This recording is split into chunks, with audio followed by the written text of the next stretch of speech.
Nungsijraba ichilinaw sing Bethany Diaspora Church ki singlup maru mapang sing Jesu Christ gi mingda amuk hanna salam pizari ngasi numit asi Ishorna aikoibu amuk hanna chanbiduna afaba matam oihanbire loinana mahaki asengba wahai taminabagi matam adusu Ishorna aikoida pinabire masigi damakta Isorbu thagat minasi loinana aigi message asi pidringaida aikoi Bethany Diaspora Church ki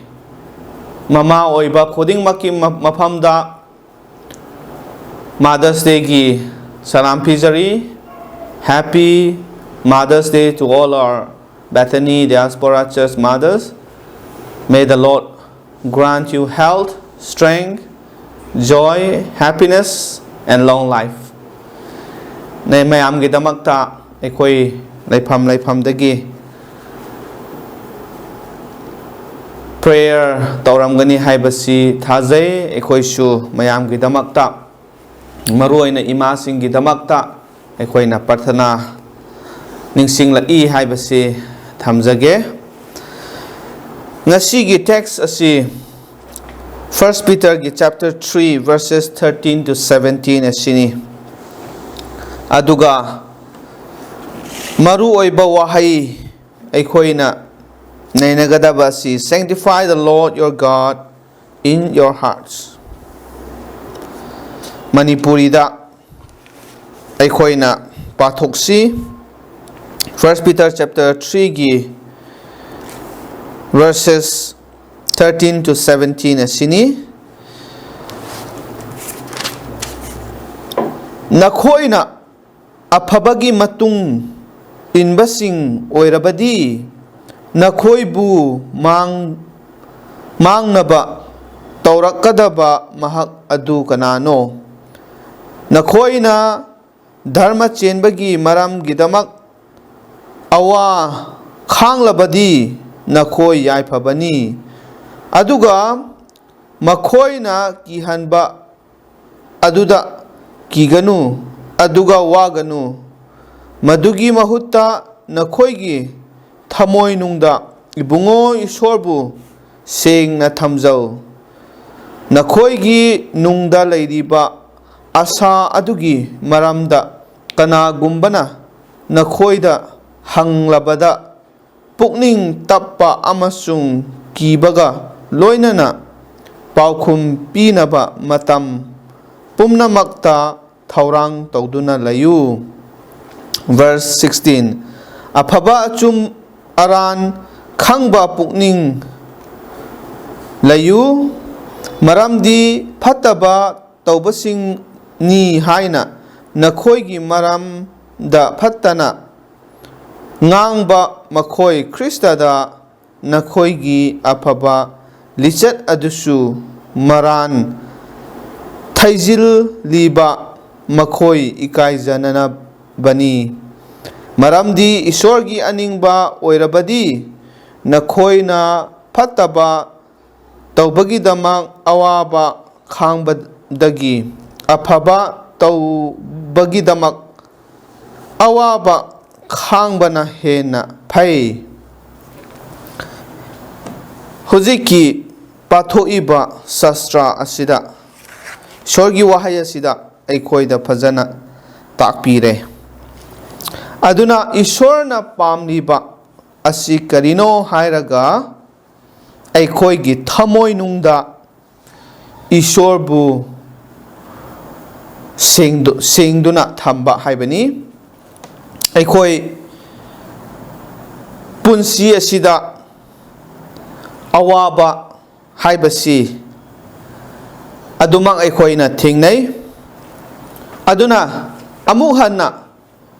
awabagi natraga awaba khangbagi matang asida Peterna thajabasing Christian singbu amu hanna pukning thaugat pibani ichilinaw sing aikoi mi oiba aikoi asina pam liba se karino normal oiba desire se karino good life nungaiba punsi haiba sini koi na pambase aduga the practice of the fear of the Lord would lead to blessing ai koi ningsinga da badi afaba punsi nungaiba punsi pamlabadi Isorbu kiba magi apamba tauba sina ai koi ki punsi da blessing bor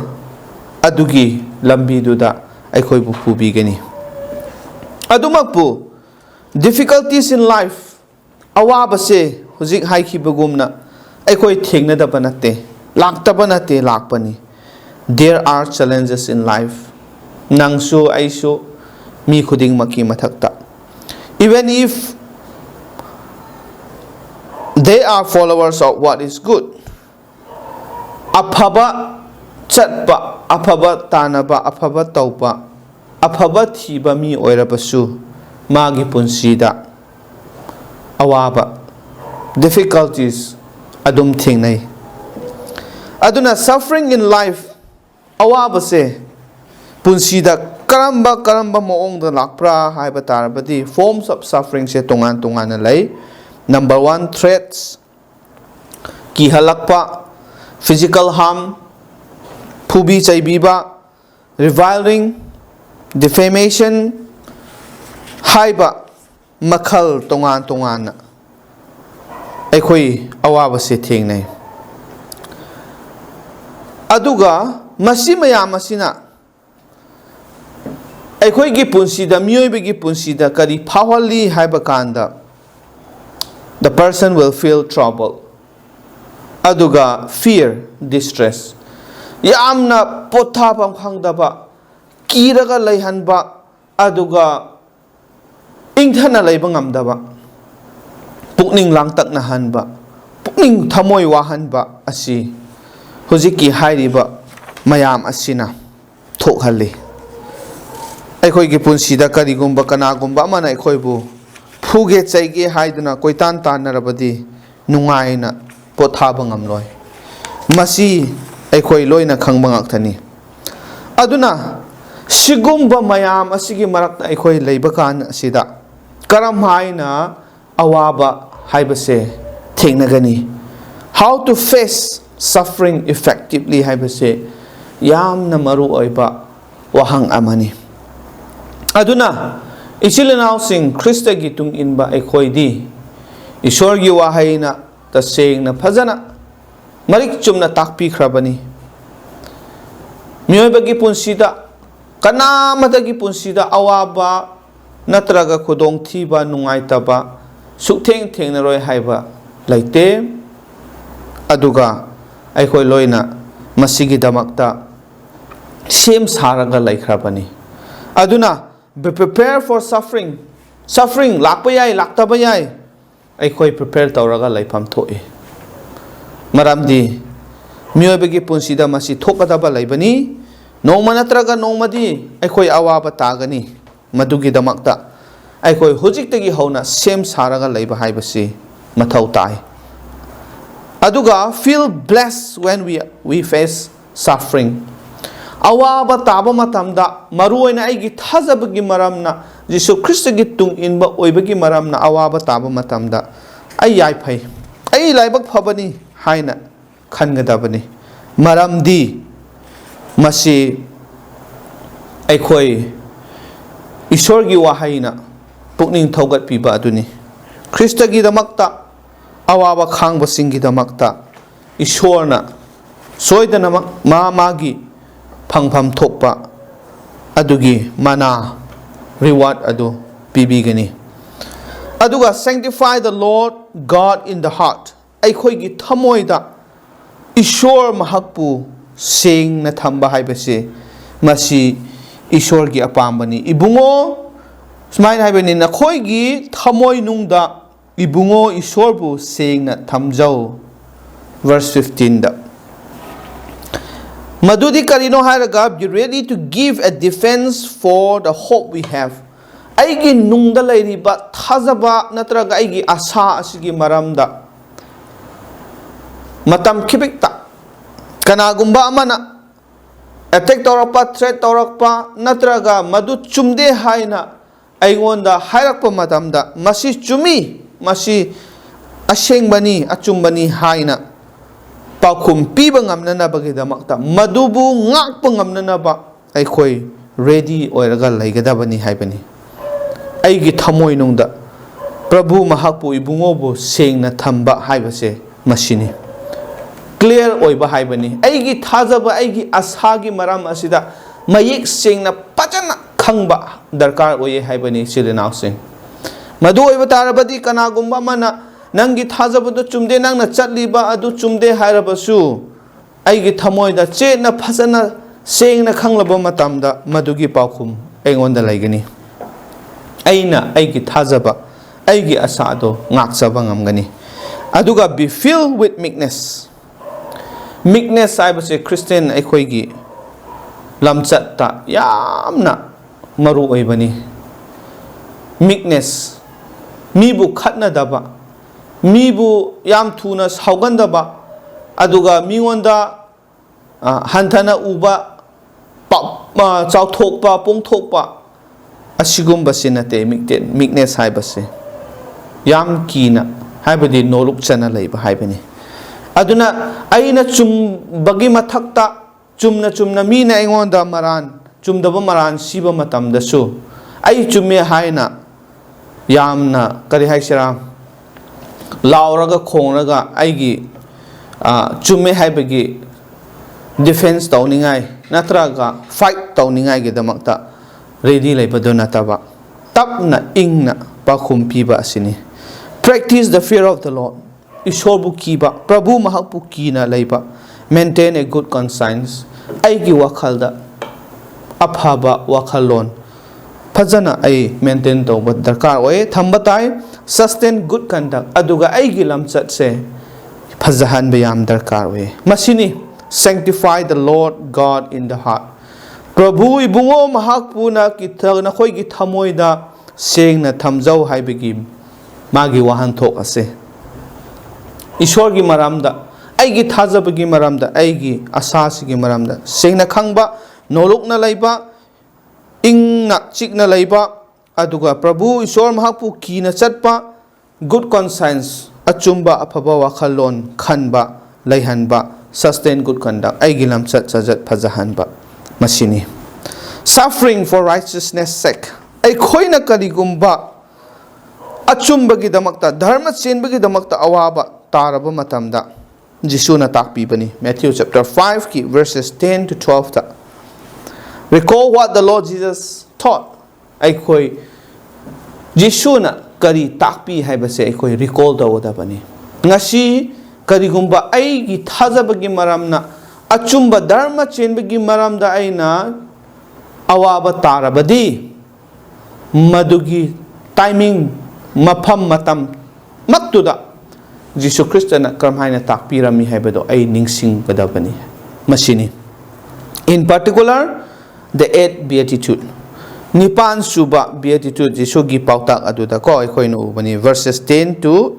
12 of Matthew chapter 5 we are blessed aikoi yai phabani aikoi khangadabani when we are persecuted for righteousness sake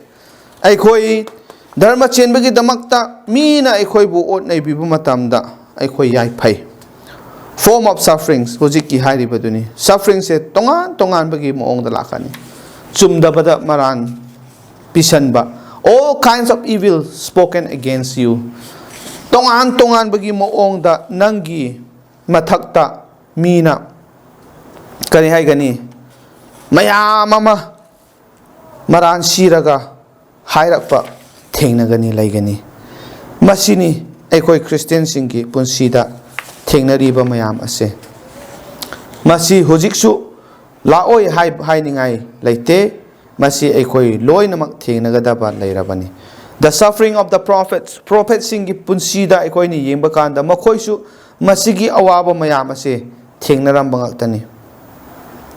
example da Hebrews chapter 11 verses 32 to 40 asida aikoina yenglabadi uba phangbani kari haye and what more shall I say aina masidagi hena hendona kari hainingai leiri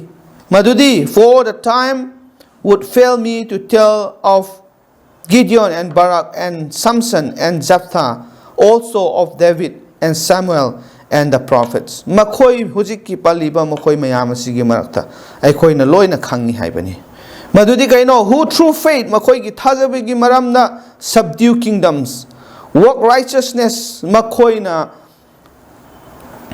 achumba dharma chenbagi damakta chatle, obtain promises makhoi na Isorgi promises mayam phange, stop the mouths of lions, even hujiki hairiba lion gi machin phawba makhoina khamba ngame haibani.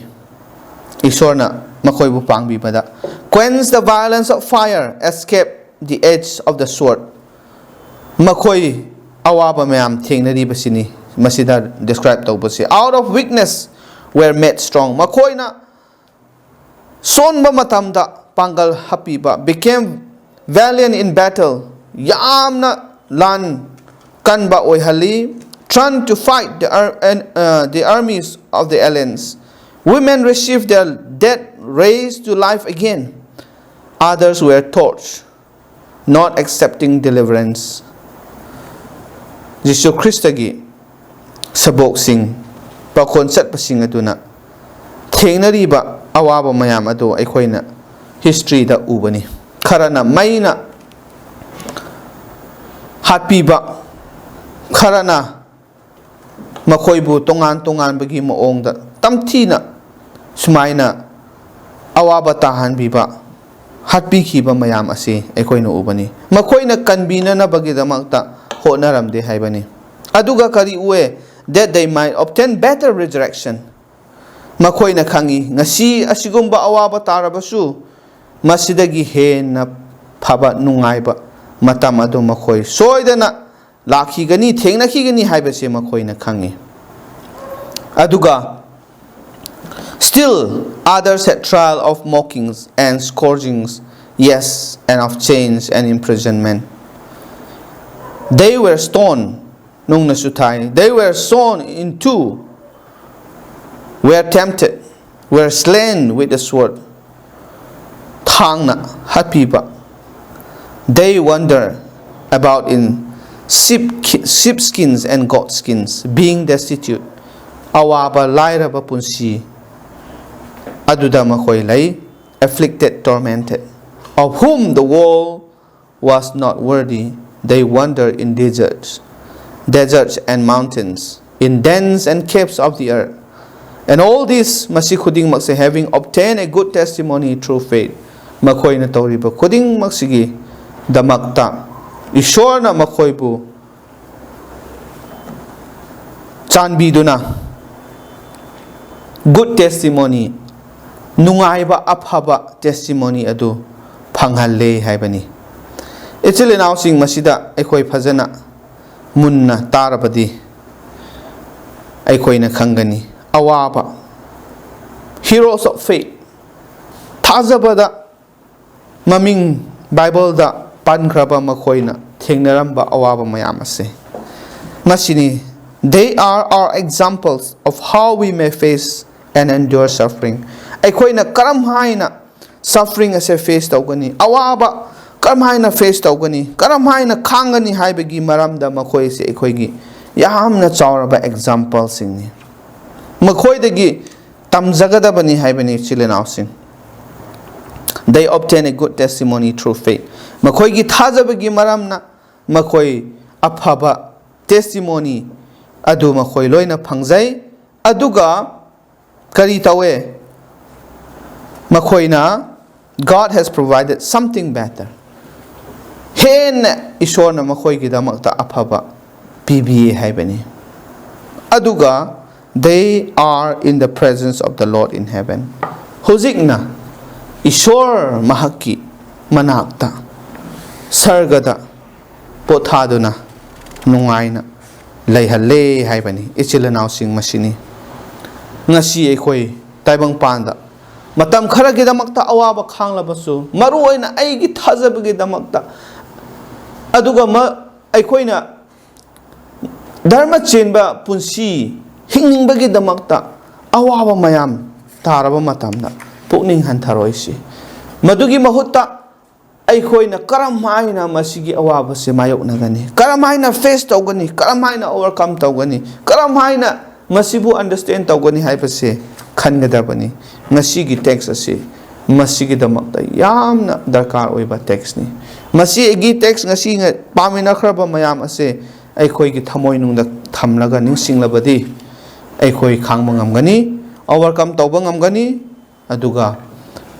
ꯃꯇꯨꯡ ꯇꯥꯔꯛꯄ ꯏꯁꯣꯔꯗꯒꯤ ꯔꯤꯋꯥꯔꯗ blessing ꯃꯌꯥꯝ ꯑꯗꯨ ꯍꯦꯟꯅ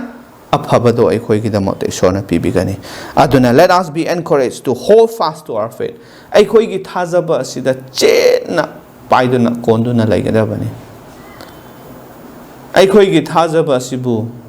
thread ꯇꯧꯔꯛꯄ ꯃꯌꯥꯝ ꯇꯣꯉꯥꯟ ꯇꯣꯉꯥꯟꯕ ꯃꯑꯣꯡꯗ ꯂꯥꯛꯀꯅꯤ ꯃꯁꯤ ꯑꯩꯈꯣꯏ ꯊꯥꯗꯣꯛꯄ ꯌꯥꯗꯦ let us determine to grow even stronger in our trust in the Lord ꯑꯩꯈꯣই ꯅꯣꯡꯃ ꯅꯣꯡꯃꯒꯤ ꯄꯨꯟꯁꯤꯗ ꯊꯦꯡꯅꯔꯤꯕ ꯃꯌꯥꯝ ꯑꯁꯤꯅ ꯃꯔꯝ ꯑꯣꯏꯔꯒ ꯑꯩꯈꯣꯏ ꯄꯨꯛꯅꯤꯡ ꯍꯟꯊꯕ ꯅꯠꯇꯗꯅ ꯍꯦꯟꯅ ꯑꯩꯒꯤ ꯊꯥꯖꯕ ꯑꯁꯤꯗ ꯑꯩꯒꯤ ꯏꯁꯣꯔꯗ ꯑꯩꯅ ꯉꯥꯖꯕ ꯑꯁꯤ ꯍꯦꯟꯅ ꯆꯥꯎꯍꯟꯒꯗꯕꯅꯤ ꯍꯦꯟꯅ ꯑꯩꯈꯣꯏ ꯆꯪꯁꯤꯟꯒꯗꯕꯅꯤ may courage be found as we face challenges in life ꯑꯩꯈꯣꯏꯒꯤ ꯄꯨꯟꯁꯤꯗ ꯑꯋꯥꯕ ꯃꯌꯥꯝ ꯊꯦꯡꯅꯕꯁꯤꯗ ꯍꯦꯟꯅ ꯏꯁꯣꯔꯅ ꯄꯥꯡꯒꯜ ꯊꯧꯅꯥ ꯍꯥꯞꯄꯤꯕꯁꯨ ꯑꯣꯏꯁꯅꯨ ꯍꯥꯏꯕꯁꯤꯅꯤ ꯏꯁꯣꯔꯗ ꯉꯥꯏꯍꯥꯛꯇꯪ ꯄ꯭ꯔꯊꯅꯥ ꯇꯧꯃꯤꯟꯅꯁꯤ ꯊꯥꯒꯠꯆꯔꯤ ꯄꯥ ꯏꯁꯣꯔ ꯅꯍꯥꯛꯀꯤ ꯊꯧꯖꯥꯜꯒꯤ ꯃꯄꯥꯅ ꯉꯁꯤ ꯅꯍꯥꯛꯀꯤ ꯋꯥꯍꯩ ꯑꯁꯤꯕꯨ ꯑꯃꯨꯛ ꯍꯟꯅ ꯇꯥꯃꯤꯟꯅꯕꯒꯤ ꯃꯇꯝ ꯄꯤꯅꯕꯤꯗꯨꯅ ꯑꯩꯈꯣꯏꯒꯤ ꯄꯨꯛꯅꯤꯡꯕꯨ ꯊꯧꯒꯠꯄꯤꯕꯒꯤꯗꯃꯛꯇ ꯊꯥꯒꯠꯆꯔꯤ ꯄꯥ ꯏꯁꯣꯔ ꯇꯥꯈ꯭ꯔꯕ ꯅꯍꯥꯛꯀꯤ ꯋꯥꯍꯩ ꯑꯁꯤꯅ ꯑꯩꯈꯣꯏꯒꯤ ꯊꯃꯣꯏꯅꯨꯡꯗ ꯍꯦꯟꯅ ꯆꯥꯎꯅ ꯊꯕꯛ ꯇꯧꯕꯤꯕ ꯑꯣꯏꯁꯅꯨ ꯄꯥꯡꯒꯜ ꯍꯥꯞꯄꯤꯕ ꯑꯣꯏꯁꯅꯨ ꯊꯥꯖꯕ ꯍꯦꯟꯅ ꯀꯟꯈꯠꯍꯟꯕꯤꯕ ꯑꯣꯏꯁꯅꯨ ꯂꯣꯏꯅꯅ ꯏꯄꯥ ꯏꯁꯣꯔ ꯑꯩꯈꯣꯏ ꯅꯍꯥꯛꯀ ꯍꯦꯟꯅ ꯅꯛꯁꯟꯅꯅ ꯂꯩꯕ ꯑꯗꯨꯒ ꯑꯋꯥꯕ ꯀꯌꯥ ꯇꯥꯔꯕꯁꯨ ꯍꯔꯥꯎꯕ ꯅꯨꯡꯉꯥꯏꯕ ꯑꯩꯈꯣꯏ ꯌꯥꯏꯐꯕꯅꯤ ꯈ꯭ꯔꯤꯁꯇꯒꯤꯗꯃꯛꯇꯅꯤ ꯑꯩꯈꯣꯏ ꯑꯆꯨꯝꯕ ꯙꯔꯃ ꯆꯦꯟꯕꯒꯤꯗꯃꯛꯇ ꯋꯥꯔꯕꯁꯨ ꯉꯁꯤ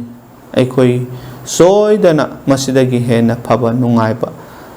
ꯄꯨꯟꯁꯤ ꯃꯐꯝ ꯏꯁꯣꯔꯅ ꯄꯤꯅꯕꯤꯒꯅꯤ ꯍꯥꯏꯕꯒꯤ ꯑꯁꯥ ꯑꯁꯤꯅ ꯑꯩꯈꯣꯏꯗ ꯍꯔꯥꯎ ꯅꯨꯡꯉꯥꯏꯕ ꯊꯟꯍꯟꯕꯤꯌꯨ ꯍꯦꯟꯅ ꯄꯥꯡꯒꯜ ꯊꯧꯅꯥ ꯍꯥꯞꯄꯤꯌꯨ ꯍꯥꯏꯗꯨꯅ ꯄ꯭ꯔꯊꯅꯥ ꯇꯧꯖꯔꯤ ꯑꯩꯈꯣꯏ Bethany Diaspora ꯆꯔꯆ ꯃꯤꯅꯤꯁꯇ꯭ꯔꯤꯒꯤ ꯃꯈꯥꯗ ꯂꯩꯕ ꯏꯆꯤꯜ ꯏꯅꯥꯎ ꯃꯔꯨꯞ ꯃꯄꯥꯡ ꯈꯨꯗꯤꯡꯃꯛ ꯄꯥ ꯏꯁꯣꯔ ꯅꯍꯥꯛꯅ ꯅꯨꯡꯁꯤꯕꯤꯌꯨ ꯂꯣꯏꯅꯕꯤꯌꯨ ꯍꯞꯇꯥ ꯆꯨꯞꯅ ꯑꯉꯥꯡꯁꯤꯡꯒꯤ ꯃꯊꯛꯇ ꯅꯍꯥꯛꯀꯤ ꯕꯣꯔ ꯄꯤꯅꯕꯤꯌꯨ ꯉꯥꯛ ꯁꯦꯟꯕꯤꯌꯨ ꯂꯥꯏꯔꯤꯛ ꯂꯥꯏꯁꯨ ꯄꯥꯕꯗ ꯃꯈꯣꯏꯅ ꯍꯣꯠꯅꯔꯤꯕ ꯈꯨꯗꯤꯡꯃꯛꯇ ꯃꯥꯏ ꯄꯥꯛꯍꯟꯕꯤꯌꯨ ꯑꯅꯥ ꯑꯌꯦꯛ ꯂꯩꯕ ꯈꯨꯗꯤꯡꯃꯛ ꯅꯍꯥꯛꯅ ꯐꯍꯟꯕꯤꯗꯨꯅ ꯑꯁꯣꯟꯕ ꯈꯨꯗꯤꯡꯃꯛ ꯄꯥꯡꯒꯜ ꯍꯥꯞꯄꯤꯗꯨꯅ ꯄꯥ ꯏꯁꯣꯔ ꯃꯥꯒꯤ ꯗꯔꯀꯥꯔ ꯑꯣꯏꯕꯒꯤ ꯃꯇꯨꯡ ꯏꯟꯅ ꯅꯍꯥꯛꯀꯤ ꯕꯣꯔ ꯄꯤꯕꯤꯅꯅꯕꯒꯤꯗꯃꯛꯇ ꯄ꯭ꯔꯊꯅꯥ ꯇꯧꯖꯔꯤ ꯄꯥ ꯏꯁꯣꯔ ꯑꯩꯈꯣꯏꯒꯤ ꯃꯇꯝ ꯑꯁꯤꯕꯨ ꯃꯄꯨꯡ ꯐꯥꯍꯟꯕꯤꯕꯒꯤꯗꯃꯛꯇ ꯊꯥꯒꯠꯆꯕꯒ ꯂꯣꯏꯅꯅ ꯈꯨꯗꯤꯡꯃꯛ ꯑꯁꯤꯒꯤꯗꯃꯛꯇ ꯄꯥꯞꯇꯒꯤ ꯍꯟꯗꯣꯛꯄꯤꯕ ꯑꯃꯠꯇ ꯉꯥꯏꯔꯕ ꯀꯟꯕꯤꯕ ꯃꯄꯨ ꯄ꯭ꯔꯚꯨ ꯖꯤꯁꯨ ꯈ꯭ꯔꯤꯁꯇꯒꯤ ꯃꯤꯡꯗ ꯅꯤꯖꯕꯅꯤ ꯑꯥꯃꯦꯟ